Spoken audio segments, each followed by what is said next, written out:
In a town called Asongo, there lived a young man named Fatuma.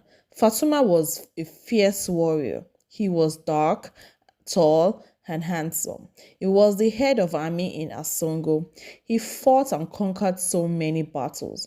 One day, on one of his training days, close to the river of Asongo, he saw a young beautiful maiden on her way from the river.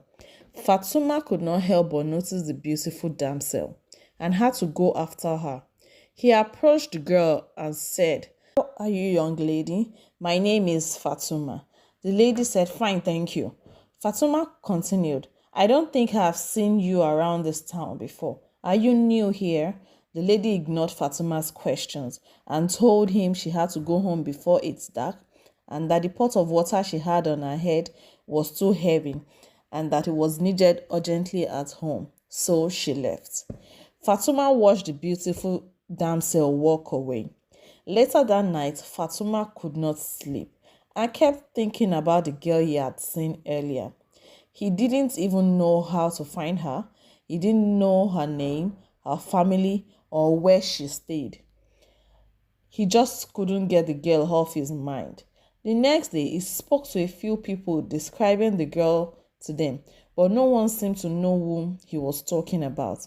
Fatuma spent more time at the river where he had met the girl. Weeks went by and months, but he could not get this girl out of his mind.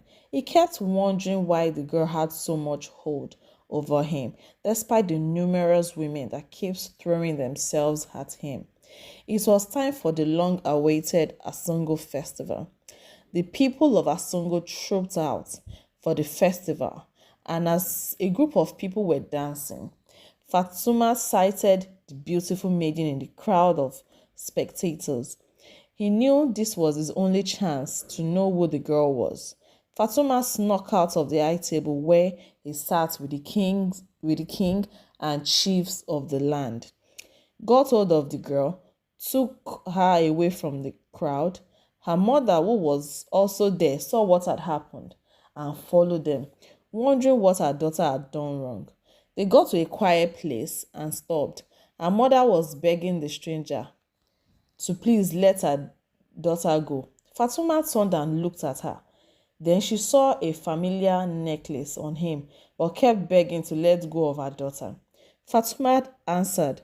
He said he had no intention of harming her daughter, but only wanted to know who she was.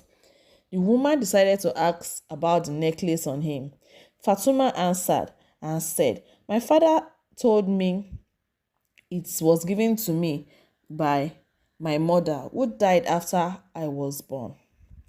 The woman asked who his father was, and he said the last head of Asongo army, the greatest warrior that ever lived, Khalifa Keita. The woman decided to tell her story and said they are from Timbuktu, a little village not far from Asongo. "My name is Leila and my daughter's name is Fatumata.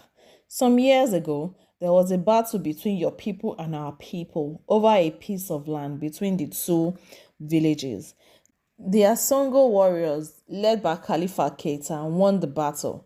But that same day, I lost a son. He was about 3 years old.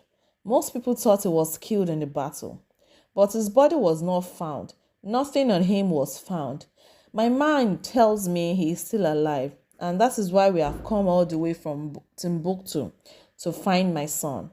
The story we heard about Khalifa Keita was that he had no children of his own. The necklace you have on you is the same as the one I have on me. I am the only surviving child of my father. I got these necklaces from him. Fatuma said, "Does this mean I am your son and Fatuma here is my sister?" Leila said yes, and so they lived happily ever after.